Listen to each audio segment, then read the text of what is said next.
eléyìí gbẹ̀rù tán o eléyìí tí Ọlọ́run ṣe fún bàbá wa Dr.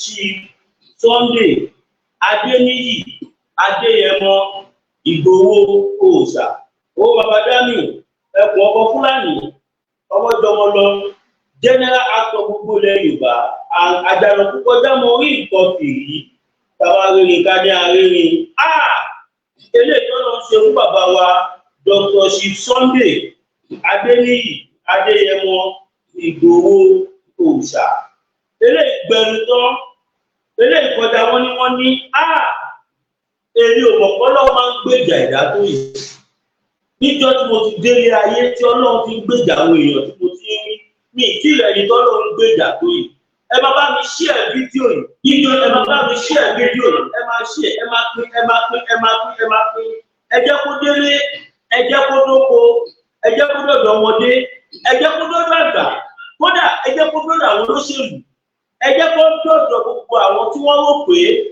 bàbá wa Chief Sunday Igboho wọn jẹ́ nǹkan kan ẹ jẹ́ kó dọ̀dọ̀ gbogbo àwọn tí wọ́n rò pọ̀ lọ́wọ́ ló gbé Igboho dìde ẹ jẹ́ kó dọ̀dọ̀ gbogbo àwọn tí wọ́n fira wọn ṣẹ̀sín tó ń fira wọn ṣe ẹlẹ́yà tí wọ́n kó bàbá wa Chief Sunday Igboho làwọn fi ṣe ẹlẹ́yà mo mú mọ́ ìkan wá fún ilé mi ó gbẹnu tán tó bá sọ pé Ọlọ́run gbèjà èèyàn tó bá sọ pé Ọlọ́run jà fún èèyàn Ìgbòho gangan ni wọ́n sọ ìṣí àwọn nǹkan yìí jẹ́ nǹkan táwa ti rí tipẹ́tipẹ́ táwa fi sọ pé ṣẹ́ẹ̀ ló go ibà làwa ṣe dúró pé a ò ní fìgbà kankan fi bàbá wa Chief Sunday Igboho sílẹ̀ torí a mọ̀ pé ẹni tọ́lọ́ bá gbé síwájú èèyàn gbọ́dọ̀ gbà fún ni lágbára Ọlọ́run tó dẹ̀wà gbé bàbá wa Chief Sunday Igboho dìde kò ní kí wọ́n sùn eléyìí tí mo fẹ́ sọ yìí ó gbẹnu tán nígbà tí mo gbọ́rọ̀ yìí mo wò pé kí ni bàbá wa olóyè lè ṣe fún Ọlọ́run tọ́lọ́ fi nífẹ̀ẹ́ wọn tó yìí mo wò lọ mo wò bọ̀ mo wá rí i pé fún kí wọ́n ṣe náà ó tó kọ́lọ́ máa fi wọ́n lẹ̀ torí wípé Ọlọ́run sọ wípé ẹni tó bá ń jà fún àwọn ènìyàn òun náà ní fi sílẹ̀ eléyìí gbẹnu tán gbogbo alágbọ́ nǹkan tí ó ṣẹlẹ̀ sí auxiliary gbogbo alágbọ́ ní tọ́tọ́rọ̀ yìí ṣẹlẹ̀ gẹ́lẹ́ mo jáde síta mo wá sọ fún gbogbo èèyàn ọmọ Yorùbá pátápátá káàkiri àgbálá ayé inú mi dẹ̀ dùn wípé ẹ share fídíò yẹn everywhere àti fídíò yẹn flood everywhere mo fẹ́ jẹ́ kí ní safety náà ṣẹlẹ̀ lórí tí mo fẹ́ sọ yìí àwọn èèyàn ẹni bí ẹni èèyàn bí èèyàn tí wọ́n jọmọ Ìbàdàn kódà gan àwọn àgbààgbà kan tó wà láàrin wọn tí wọ́n ń jẹ́ ká mọ̀ wípé ká jọ kí bàbá wa Chief Sunday Igboho kí wọ́n yọ ṣọ́ọ̀ṣì láàrí pé wọ́n mọ̀ pé àwọn kan lọ mú wọn o pé ṣùgbọ́n àwọn mọ̀ pé ìyà ibi tó ṣe fúnlẹ̀ Yorùbá lọ́lọ́run fi ń jẹ yìí ṣẹ́rí tó wà tó ìyá wa yìí a ò mọ̀ wípé tí ìyà ò báyìí tí ìjẹ ni ìyà sì rí ìkan parun lọ́wọ́ ni ẹ wo adúrò ogun tí auxiliary gbé tí àwa Yorùbá nation ó lè máa ń sọ̀tọ̀ lọ́pọ̀ yín ṣùgbọ́n àwọn ọlọ́gbọ́n onílàákàyè onímọ̀ olóye oyè wọn ẹni tó lọ bá gbé dìde my brothers and my sisters ẹ̀yin ìyá àti bàbá mi ẹni tó lọ bá dúró tì ó ṣòro bájà òun lèmi máa ń sọ fún gbogbo ẹ̀yin tí ẹ máa ń ṣẹnu yánmọ̀yánmọ́ ẹlòmíì àjáde á sọ̀rọ̀ tàbàkù ẹlòmíì àjáde ohun tó ń dùn mí jù ni wípé ọ̀pọ̀lọpọ̀ yín kò kí ń ṣe pé ẹrí ìbí nìgbẹ́ ṣe ń sọ̀rọ̀ sí wọn yẹn bí kò ṣe wípé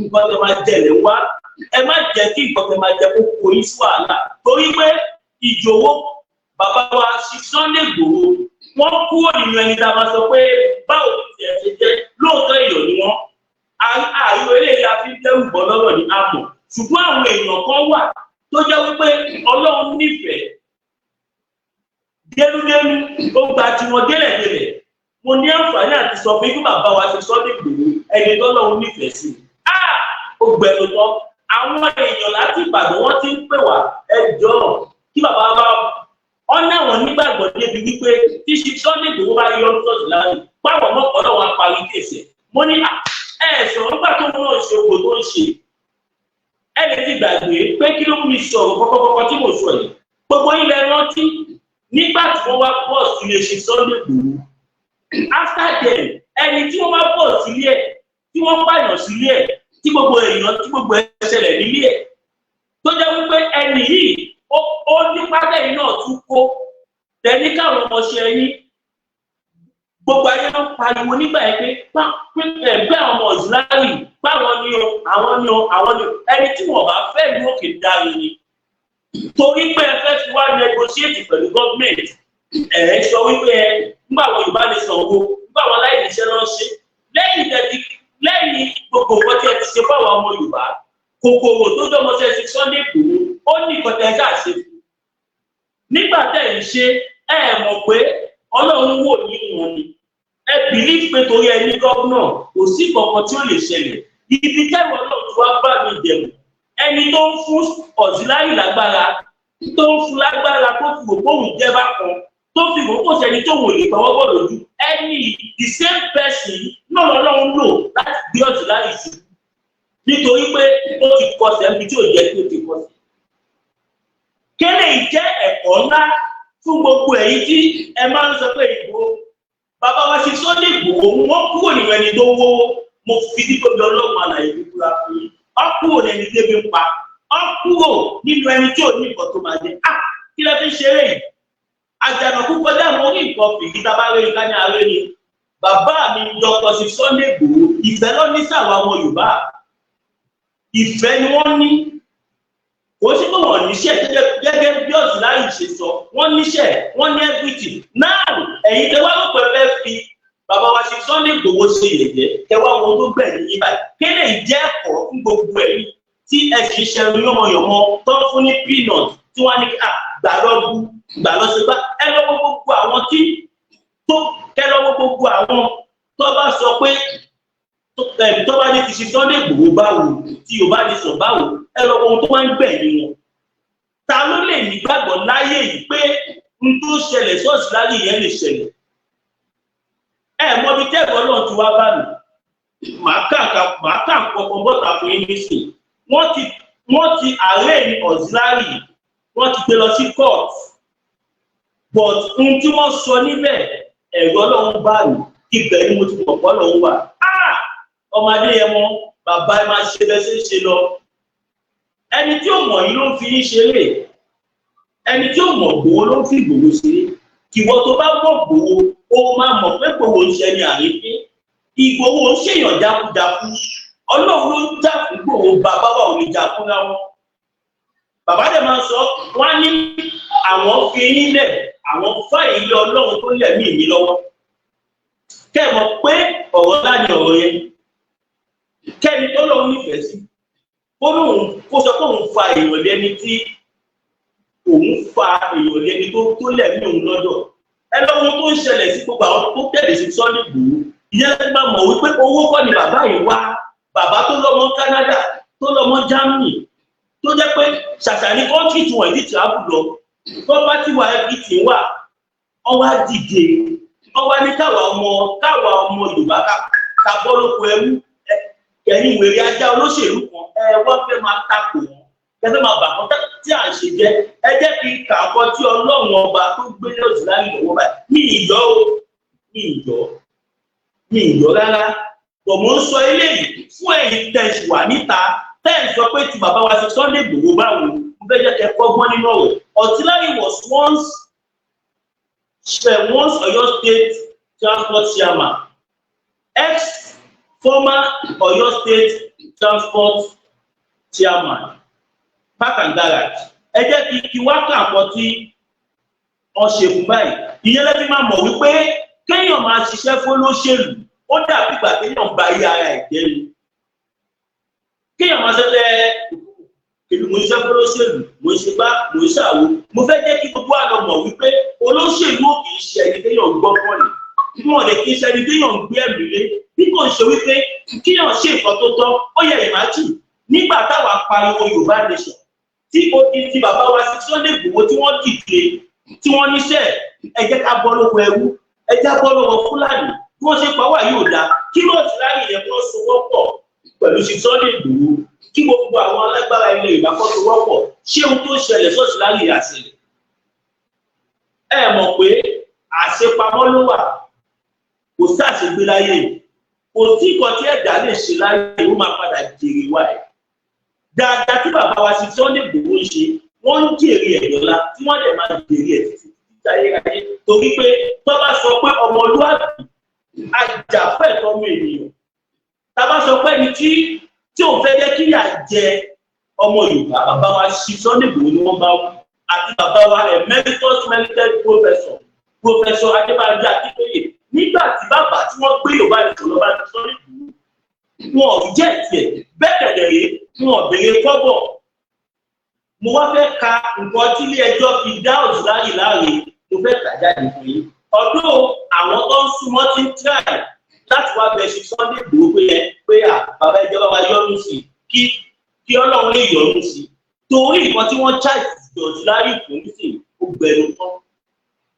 gbẹnu tán gidi gan ni ó gbẹnu tán ẹni tó lóun ò lè mú kó tì dá torí ẹ̀ ó ní ọ̀rọ̀ kan tí àfàṣà yìí Ṣítù sọ yóò èèyàn àfàṣà Saheed Ṣítù close mọ́ra rí but tábàlùwà gíláwà máa kíra wa ó ní kọ̀ọ̀kan tí màá yẹ sọ tó jẹ́ wípé mo fi respect máa up to now kí lọ́wọ́ tí wọ́n sọ nígbà tọ́kùnrin wọn jáde tó sọ̀rọ̀ tó bára tó sọ oríṣiríṣi ìwọ nípa ṣe Sunday Igboho Saheed Ṣítù ní láti jáde wọ́n ní MC Olúọmọ ẹni tó ń jáde tó wà pẹ̀lú yìí tó ń sọ̀rọ̀ sí bàbá wa ṣe Sunday Igboho yìí ẹ bá sọ̀rọ̀ káwọn èèyàn mọ̀ pé ẹ lè máa ràn níṣẹ́ ṣùgbọ́n ọ̀pọ̀lọpọ̀ àwọn èèyàn máa sọ ní pé èyí lè ràn níṣẹ́ ẹ̀kọ́ sùn ẹ̀ kò gbọ́ inú mi ti gbogbo wa la mọ tó ṣẹlẹ̀ sí ẹ tí kò ṣe bẹ̀rẹ̀ là ń lọ lẹ́yìn tí Auxilliary tó hùwà tó hù fi ṣe Sunday Igboho níṣẹ́ bọ́ lọ́wọ́ ẹ̀ ni wọ́n ti di ẹ̀rọ tẹ̀ látijọ́ ọjọ́ yìí wọ́n ti wá fi sílẹ̀ torí à ń gbọ́ pé wọ́n ti pa náà rẹ̀ lábẹ́lẹ̀ ṣèbálẹ̀ dákẹ́ á panu ẹ̀ mọ́ ṣùgbọ́n Ọlọ́run sọ wípé ẹni tí òun ò bá yìí ṣe náà àti fún nípò kò lè jẹ̀kú ṣùgbọ́n ẹni tí ìkú Ọlọ́run bá wà lọ́wọ́ ẹ̀ kó wọnú wọlé á jáde á wá jẹ ìkó yẹn wọ́n ti gbàgbé ọ̀rọ̀ Auxilliary ẹnìjọ́ mẹ́ta yìí tí àwọn Dúpẹ́ Onídọ̀tí tí wọ́n lọ sí secretariat tí wọ́n lọ sọ oríṣiríṣi tó fẹ́ já ìjọba gbà fine ayé àwọn online blogger tí wọ́n ń ṣara àwa Yorùbá nation tó ń dárúkọ Auxilliary fine you have the right to clear yourself but Auxilliary believe pé bóyá òun lè fi wá gba ojú rere lọ́wọ́ gómìnà kò sí nǹkan tí Auxilliary ò sọ tán nígbà wọn tó ń ṣe bálá ìbíṣẹ́ lòun káwọn sí òun kí nìkan bèrè débi pé ó tún dárúkọ sí Sunday Igboho ó dẹ̀rọ̀ sí gbogbo ayé pé sí Sunday Igboho mọ́ ọkàn nípa òun àti Sunday kìnìkan tó wọ́n mọ̀ pé ajagunla Kiriji lòun kìnìkan ó ṣàì pàtàkì ara ẹ̀ ó sọ oríṣiríṣi èyí tí mo mọ̀ bàbá tí mo mọ̀ pé ẹlẹ́dàá sí Sunday Igboho kò ní ṣe ẹlẹ́dàá ṣeréṣeré bẹ́ẹ̀ ni kò ní ṣeréṣeré ìwọ tí wọ́n ti fi sílẹ̀ ṣùgbọ́n nítorí pé wọ́n jáde ó fẹ́ gbógun ti àwa Yorùbá Ọlọ́run dẹ̀ lọ fi ẹ́ pamọ́ ẹ̀yin ìyẹn wá ẹgbọ́n lọ́hún tóbi Auxilliary sọ nínú fídíò tó ṣe láti ó ní Yorùbá nation tó bá tún bíire kó jáde ń bàdàn káwọn ọlọ́pàá tó dé káwọn DSS tó dé kó ń fara àwọn àti fèsì wọn ẹ mọ̀ bí kéèyàn fẹ́ máa fìyàn ṣe eye service kéèyàn fẹ́ máa fìyàn gba ojú ìlú kó fẹ́ máa ṣe bẹ́ẹ̀ nípò òun lè dàárín Yorùbá nation àti gómìnà Ṣèyí Mákindé tó wọ́n mọ̀ pé gómìnà Ṣèyí Mákindé àti àwọn gómìnà wọ́n nífẹ̀ẹ́ sí òmìnira ilẹ̀ Yorùbá ó wá fẹ́ lo gbogbo ọ̀nà ó fẹ́ kẹ́yìn wá sáwọn pípọ̀ wíjì ó mọ iye ọdún táwa ti ń ṣe rálì ní Ọ̀yọ́ state tí nọ́ọ̀sẹ̀sì bẹ́ẹ̀ yóò lè ṣẹlẹ̀ and he knew vividly Auxilliary mọ̀ pé yàtọ̀ wà láàrin ṣe Sunday Igboho àti Dúpẹ́ Onítìrì tó ń bá olóṣèlú ṣiṣẹ́ ó mọ̀ dáadáa but tó rí statement tó make pé ẹni Yorùbá nation kò là tó bá gbíra pé ó tún padà wá kíní kan ìgbà ó sọ débi ẹ wò kó má dà bí pé bóyá ẹjọ́ mi ti pọ̀ nǹkan náà ń ṣe fún Auxiliary nísìnyí ẹ jẹ́ kí n kà síta fún yín eléyìí gbẹnu tán bàbá mi ṣe Sunday Igboho tí etí yín bá ń já mi ìpérí yín o mò ń kí yín o kábíyèsí Elédùmarè ẹni tí wọ́n ti gbàgbé ọ̀rọ̀ ẹ̀ tẹ́lẹ̀ tó ti ń lọlé lọ sùn ṣé gómìnà mọ̀ kó lọ sùn lé ni àbí ṣé gbogbo àwọn security agency tí wọ́n ní kọ́ máa wá ṣé wọ́n rí tábù tó ń ṣe ṣé ọmọ ibi tó wà ní ọmọ náà but torí pé kò ṣẹ́nu ẹ̀ kẹwé sọ̀rọ̀ ṣàkàṣàkà sí àwọn aláàánú ẹ̀ tán ó mọ̀ pé ajá lẹ́ni lẹ́yìn ló fi ń pọ̀ bọ̀ ajá lẹ́ni lẹ́yìn ló fi ń pọ̀ bọ̀ ajá tí ó bá rí lẹ́ni lẹ́yìn tí ó bá lẹ́ni lẹ́yìn kò ní rí ọ̀gbọ́n kí ó lóun fẹ́ súnmọ́ láéláé ẹ̀jẹ̀ wákà court ẹ̀wò ẹ má ní máa gbé lọ fún ọ̀bẹ tó kọ́ fi ẹ̀dá yẹn wọ̀nyí tó bẹ̀ sí ni máa kà court reminds ẹ jẹ́ kí n kà síta fún yín court sorry now ẹ̀wò máa kà fún yín wọ́n ní court reminds former Ọ̀yọ́ Park chairman Auxiliary in prison for alleged murder sọ pé kò ṣe ṣeréṣeré tí gbọ́ nǹkan o tí gbọ́ nǹkan wọ́n ní the Ìyágànkù chief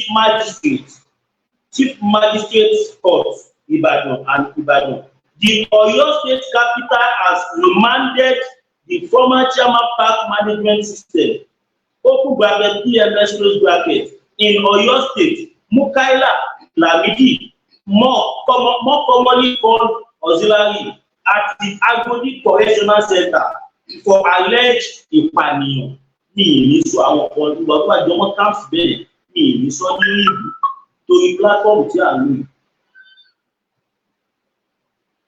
Wọ́n ní the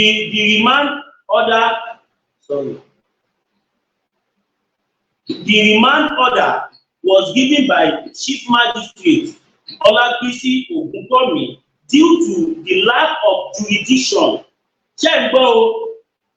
Oguntomi said the remand was pending the issuance of legal advice from the State Director of Public Prosecution open bracket DPP close bracket. As a result of this, the trial court adjourned the matter till July 11, 2024 for mentioned stage. The defendant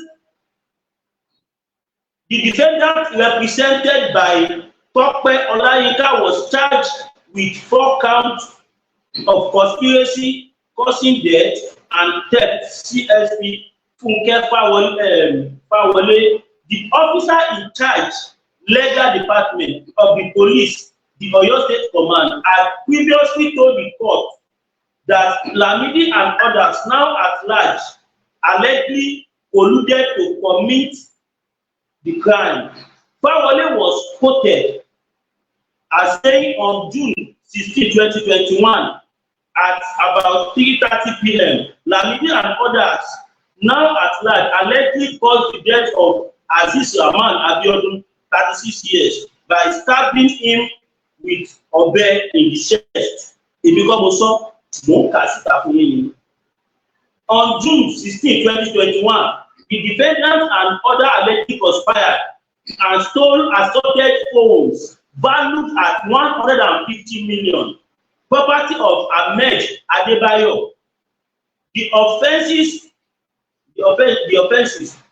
she said, were committed at Baba Onilu shopping complex, Iwo Road, area of Ibadan. She said the offense was contrary to section 383 and 316 and punishable under section 319, subsection 1, 390, open bracket 9, subsection 9, 324, and 516 of the Criminal Code Law of Oyo State 2000. Ẹ sọ fún mi, gbogbo àwọn nǹkan tí wọ́n ní ó ti ṣe láti 2021 wọ́n ṣe bá jáde sí. Ṣẹ́rí kankan wà tí ò ti yé àwa yìí. A ò mọ̀ pé ẹni tí Ọlọ́run tó bá gbélẹ̀ ẹ jẹ́ ká gbà fún.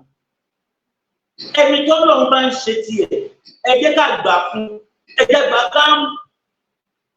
Ẹ mọ̀ pé kó àwọn èèyàn bíi Chief Sunday Igboho bẹ́ẹ̀ ẹni tó ń jà fáwọn èèyàn Ọlọ́run máa jà fóun náà. Bẹ́ẹ̀ ni tẹ́bá wo gbogbo tí wọ́n kà kalẹ̀ yìí kò sí tó ṣẹ̀ṣẹ̀ sí lánàá bì kódà gan kò sí tó jọ mọ́tàkù yẹn bẹ̀. Lágbára Ọlọ́run ayé ò lè farapamọ́ dèmi àti yín ayé ò lè farapamọ́ jẹ wá nígbà ní jẹ́ yàrá gbára Ọlọ́run. Kélé jẹ́ ẹ̀kọ́ fún gbogbo ẹ̀yin tí olóṣèlú máa fún ní 10 kọ́bọ̀ tó máa fún ní 1 kọ́bọ̀ tó máa ní kẹ́ ọ máa da Yorùbá nation.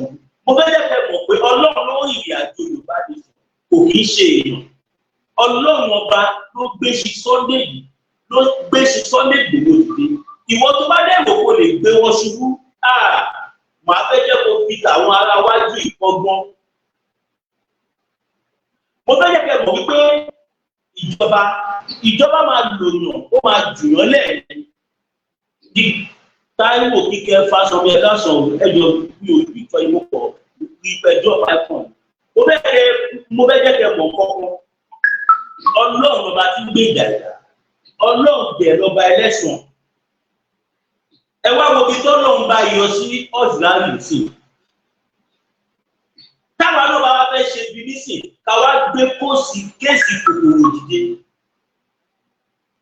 Náà ẹ̀yin ènìyàn wa ọ̀rọ̀ mo sọ kalẹ̀ yìí ọ̀pọ̀lọpọ̀ àwọn èèyàn ni wọ́n ti pè ọ̀dọ́ wọn láwọn mọ̀ pé kò kọ bàbá pé ṣùgbọ́n báwọn gbà pé owó ṣe lẹ́jà bàbá mi ìyẹn ò kan èmi wá fún lè fi ṣe lẹ́tọ̀ gbogbo ẹ̀yin tí ẹ̀ṣẹ̀ ní yánmọ̀yánmọ́ tí bàbá wa ṣe Sunday Igboho.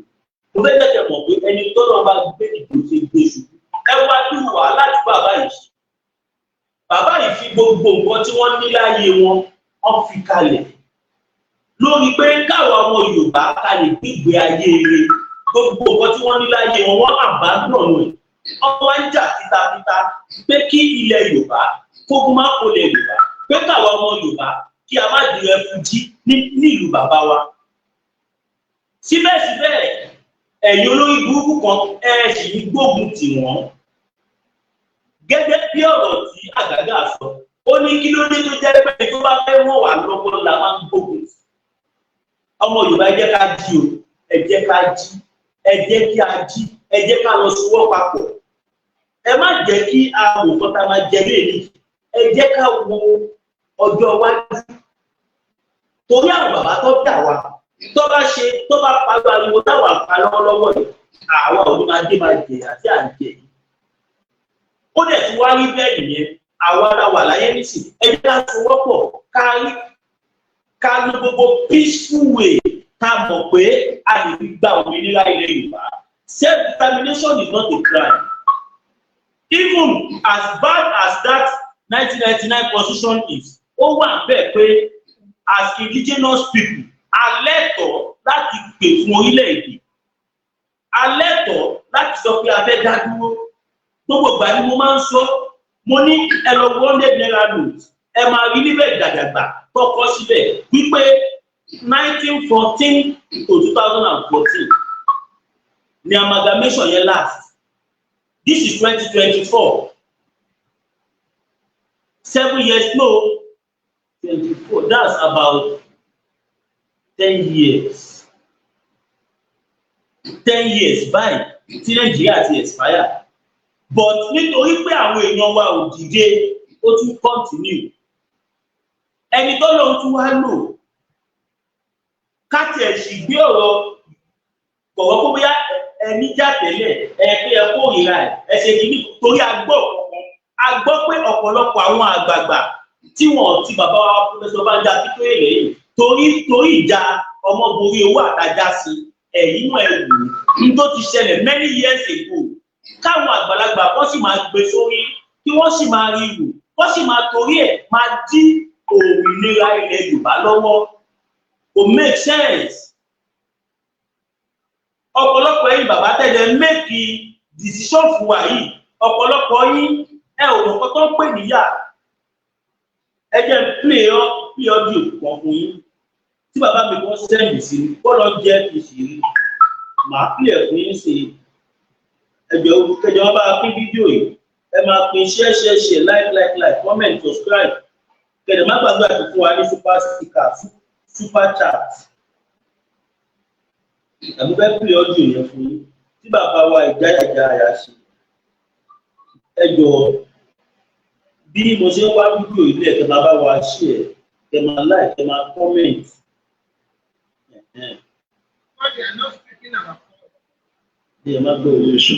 Mo dẹ̀ fẹ́ kẹ́kọ̀ọ́ kọ́kọ́ sí comment section ẹ tag international communities ẹ dẹ̀ máa kọ́ síbẹ̀ pé gbogbo àwọn tí wọ́n ń sọ pé restructuring tó pariwo restructuring in Nigeria they are not part of us. Ẹ jẹ́ kó mọ̀ that the only representative we have is emeritus merited professor Adebanji Akitoye Stephen àti bàbá wa general Dr. Commander Chief Sunday Adeniyi Adeyemo Igboho Òòṣà owó bàbá dami ẹkùn ọkọ Fúlàní bàbá mi Sunday Adébánjọ mo fi yín ẹ máa kọ sí ẹ máa tag the international community pé what we want is total freedom from Nigeria. We want to regain back our freedom. What we want is total exit from Nigeria. Torí pé a ò lè lajú wálẹ̀ kí kó burúkú máa lé lọ burúkú kí ó burúkú máa lé lọ burúkú. Àwọn àgbàgbà wa wọn ò lè lọ sóko mọ́. Àwọn ìyá wa obìnrin wọn ò lè jí lọ sọ́jà mọ́. Ní Nàìjíríà sì tó bá ti ń dọwọ́ aago 4 aago 5 everywhere máa ń dá ní. Àwọn tó bá ń bọ̀ láti fi ṣẹ́ 6 o'clock tí wọ́n lọlé ọlọ́run wọn tàbí ọ̀nà máa ń gbà kò jọ kí èèyàn máa ṣe pé àwọn èèyàn tó máa fi délé that is as in kò bójú mu.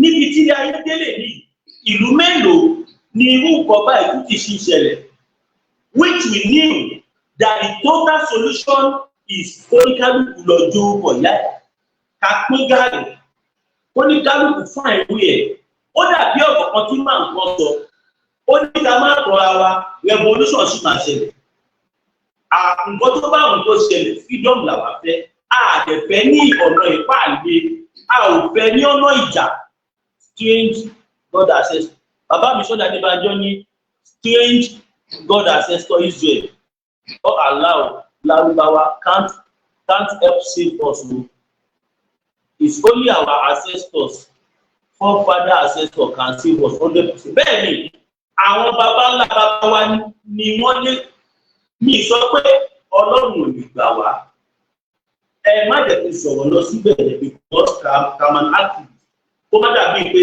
mò ń gbé pé mò ń kọ́ dẹ́mu ẹ̀sìn kan but the fact is gbogbo alábò tọ̀rọ̀ tó wà bẹ́ẹ̀ ẹ jẹ́ pé ọdún fún mi nígbà tí mo gbọ́ ọdún yìí mo rò pé pé ojú àwọn èèyàn ti là at least ojú àwọn èèyàn ti là níwọ̀nba ó yàtọ̀ sígbà tó dúdú ṣe gbogbo wa agbọ́nkan tí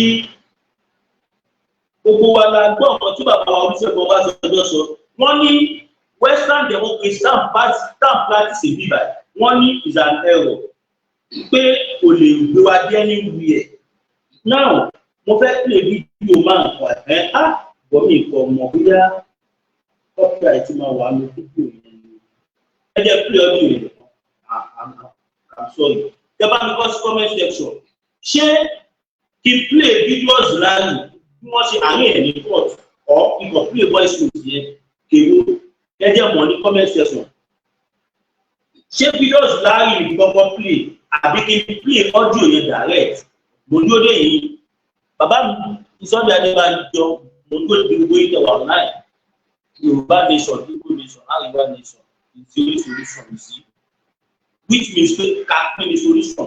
Now gbogbo ẹ̀yin tí mo rí comment ní play audio yẹn ẹ máa play audio. Now here is the audio.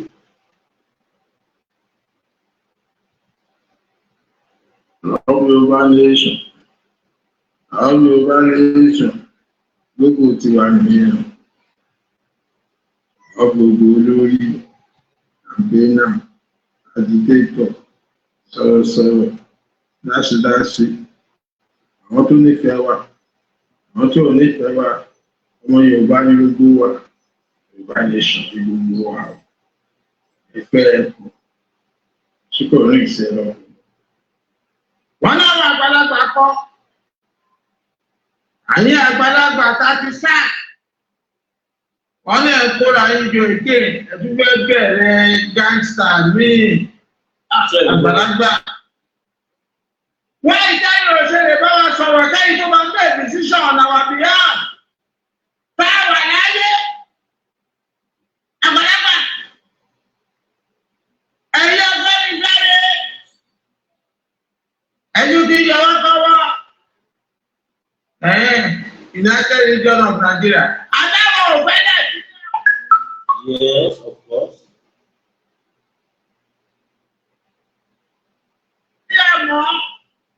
Ẹgbẹ́ sọ̀rọ̀ United Region of Nigeria. UNITED ló tẹ́lẹ̀ àtìkàtì. Àwọn ẹgbẹ́ ìfọ̀jẹ́ ọ̀dà fọwọ́ sí lẹ́yìn máa sọ síta. Lè sọ́rí olórí lẹ́yìn, ẹ̀ ń sọ́rí wọn lẹ́yìn. Àwọn ọ̀pọ̀lọpọ̀ tí ń ṣe mọ̀lẹ́kọ̀ ọmọdé yìí, adáwọ̀ òfẹ́ tẹ̀lé mọ́ ẹ̀fẹ́ gbọ́. Kò sí nǹkan tó tẹ̀ United Region of Nigeria. It is a fraud. We are not supporting it. Our voice as Yoruba nation, we want Yoruba nation. Àwa ò fẹ́ kápá wẹ́bí. Kò ní pátá wẹ́díwẹ́díwé. Àwa ò pátá wẹ́bí. Yorùbá ni wá. Àbáyé kò tọ́. Yíyọ ọ̀bá Hausa tọ́. Hausa ọ̀bá Fúlàní tọ́. Wọ́n ti Fúlàní manipulate wa. Minority. Àgbàlagbà. Ṣé nọ́mà? Olórí ní ká má bí oní ká má bẹ̀rẹ̀ question. Ṣé nọ́mà is a question? Ṣé nọ́mà? Ṣé nọ́mà? Ṣé nọ́mà? Àwa ò fẹ́ United Region. Ẹgbà Yorùbá nation la fẹ́. Ṣé Yorùbá lè fọ́ọ̀mù ṣe kọ́? Kẹ́jà fún Yorùbá nation fún wa. Kẹ́jà sọ lọ́wọ́ ẹbí. Ṣé à ń tọrọ jẹ ni? Nǹkan tá a máa jẹ́ wà lórí ilẹ̀ wa. That is mineral resources to start with.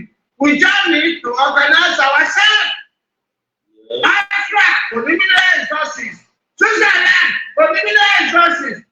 India kò ní mineral resources. Ghana kò ní mineral resources. England kò ní mineral resources. Lúwà ní wàhálà ẹ̀yìn àgbàdàgbà yìí.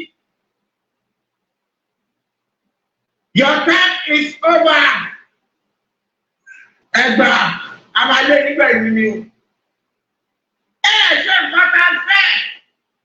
Ṣé nǹkan tá a fẹ́? Ìwà tẹ́ ẹ wù láti ọmọdé ilẹ̀ wù lárúgbó. Kò tó wọ́n ti tó mọ̀. Ìyá ń jẹ wá. Ìran kan pa wá. Wọ́n ìta ìṣẹ̀lẹ̀ dádúró. Wọ́n ìta ìròṣèjà ká dádúró. Bẹ́ẹ̀ ìtọ́jú ẹbí.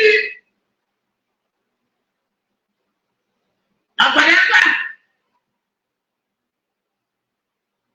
Yorùbá nation làwọn fẹ́. Bẹ́ẹ̀ni, Yorùbá nation. Àwọn fẹ́ destruction. Restructuring is a threat. Yes, it is calm. Àgbàlagbà. Àìgbọ́jà àjà. Láàdé dúró níta máa gbá. Láti fẹ́ ìdílé bàbá wa. À ń dùn fún wa fún ara wa. Ẹgbà bẹ́ẹ̀. The man of the family is shut up. He has to be in our own time. You have to consult us. Talk to us. Don't make decision for us.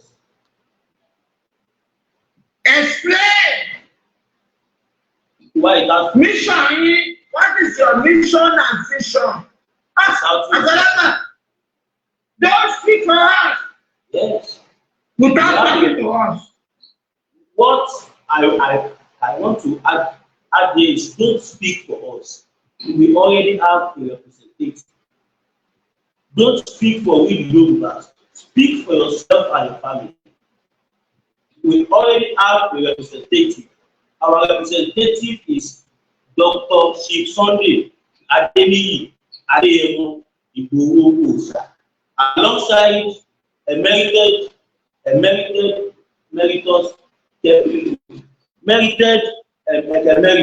Professor Adebanji Akintoye. Ẹ má jẹ́ pé gbogbo ẹ̀rọ lónìí bàbá wa Akintoye àwọn ní representative wa àjẹpẹ́ kí máa bá wa kọ́ sí comment section so that kí àwọn international communities kí wọ́n lè mọ̀ pé àwọn tó ń pariwo yìí wọ́n pariwo fápò ara wọn ni àwa ọ̀dọ́ ọmọ Yorùbá lórílẹ̀‐èdè Nàìjíríà nǹkan tá a fẹ́ is Yorùbá nation and that's fine. God bless you all. God bless our father Professor Banji Akintoye, our father Dr. Chief Sunday Adeniyi Adeyemo Igboho Oòṣà. Also, I greet all my colleagues media platform. Látòrí bàbá wa Ọláyọmí Kóìkì, bàbá wa Kàwé Dẹ́ntẹ̀, bàbá wa Lẹ́kìtì, everybody, Yorùbáwùyí, Yèyé Dára, Àlébíké, everybody, àdúpẹ́ lọ́wọ́ gbogbo yín. Àdẹ̀túwá, èmi náà dúpẹ́ lọ́wọ́ ara tèmi náà, William Olúwatósìn Ògbèbí, aka Man TV.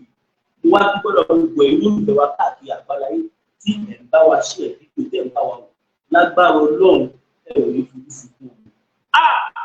Àbámọ̀ mi kẹ́ ìyá ayé yín lágbára Ọlọ́run. Ìdí nìyẹn tó yẹ kí a bá ti dúrọ̀pù fídíò ẹni láti máa fún wa ní total support financially, spiritually, physically, anyhow tó bá lè fún wa lọ́wọ́, tó bá lè fi ṣí ẹ̀ fídíò wa ni, tó bá lè fi ẹ bá wa comment ẹ fún wa super chat, kò sọ́nà tó fi ràn wá lọ́wọ́ tó wà welcome tó bá jẹ́ positive support. So that's it. Odò àgbẹ̀ wa kò ní bí ọ̀dà lẹ́rù. Tí n bá gbórúkọ Sunday Igboho àyà mi ò tó jáde. Kò sí nǹkan kan. Òtútù ó mú mi pẹ̀lú. Òtútù ti mú ẹ. Ọ wá parọ́ pé òrírò ẹ̀rí kọ́. Látijọ́ tí wọ́n ti bí mi rírò ẹ̀rí. Níjọ́ tí mo gbọ́ pé Sunday Igboho ń tún lọ Ògùn State báyìí. Tẹ́nà ọba ti jọ, ẹnu Yorùbá ò lè jọ. Ẹ má fọ́n ta lọ́rọ̀ sọ, kọ́ má bàa mọ̀dé abájọ wa. Ẹ̀tàn náà fi gbàṣẹ ṣe lọ́wọ́ wa, òye wa. Níṣẹ́ náà brainwash wa torí tó bá dìgbà kan fẹ́ mú wa. Náà ṣe gbàṣẹ ṣe lọ́wọ́ wa, Yorùbá ẹ ti. Mo sì dúpẹ́ lọ́pọ̀lọpọ̀ fún àánú Ọlọ́run. Ṣùgbọ́n mélòó ni mo fẹ́ tẹnubọ̀ nínú àwọn ìyanu tó ń ṣẹlẹ̀? Ṣùgbọ́n wọn náà lè gbìyànjú jájọ gbàdúrà má jẹ́ kó sọ jájọ gbàdúrà. Mo máa ń sọ ní gbogbo ibi tí n bá dé, màá sọ fún ọ pé ọjọ́ tó bá lọ sọ pé ò ṣe mọ́ ìjọ ẹ̀ báyìí náà lógun ti borí ayé yẹn. Lórúkọ Jésù ogun ò ní borí ayé rẹ̀. Ẹ̀rọ ìbánisọ̀rọ̀ tí wàá fi pè mí fún àdúrà àti ọ̀nà àbáyọ. Nọ́mbà yẹn rẹ o, orí WhatsApp nọ́mbà gangan tí wàá fi pè mí sí òun náà ni +234 70 25 47 5427 +234 70 25 47 5427. Lórúkọ Jésù àánú máa yanjú ọ̀rọ̀ rẹ̀. God bless you all. Once again, ẹ máa bá wa pàdúrà àwọn ọ̀jẹ̀ tí bàbá wa ṣe Sunday Igboho, bàbá wa Professor Banji Akintoye, lórí pé wọ́n ṣe gudugudu méje, wọ́n sì ṣe yàyà mẹ́fà pẹ̀lú. Àdúrà wa ni wọ́n ní ìfún. Àdúrà nìkan ni wọ́n fún wọn ní anything from us. Just ẹ̀yin yan mi, wọ́n ní báńsà òfura báńsà jáná, àjà òfura àjà jìn, onílé tó bá fura olè á kó lọ. Chief Sunday Adeyemo tí gbogbo yín sọ ìsọkúsọ Igboho Oòṣà, ọmọ aládìkún, ẹ wo ẹ jẹ́ sọ nǹkan fún yín Chief Sunday Adéyẹmọ Ìgbòho òun ló jí gbogbo Yorùbá ó jí wa sáyé nítorí pé a ti sun àsopara rẹ̀ ti sùn a ti sùn ó jí wa sáyé gbogbo ẹ̀yin tẹ́ ń forúkọ ẹ̀ tètè forúkọ ẹ̀ gba owó tẹ́ wá ń sọ̀sọ̀sọ lẹ́yìn alálẹ̀ máa mú yín ilẹ̀ Yorùbá máa mú yín àwọn tó ṣẹ̀dá ilẹ̀ Yorùbá máa mú bó pẹ́ bóyá Yorùbá nation Yorùbá máa dá dúró ọmọ akíníwá. ẹ̀wọ́n mo tó lọ́rùn ní àrùbá abẹ́ ẹ̀gbọ́n tó sọ nípa Sunday yẹn akọni Yorùbá tó kojú Fúlàní síjọba lè tó wá sá lọ sókè òkun tó padà dé tó yẹ ká máa jẹ ṣàwámà láti gbogbo èèyàn kò jẹ Yorùbá lẹ wá ní ìtẹ̀ ọ̀pọ̀.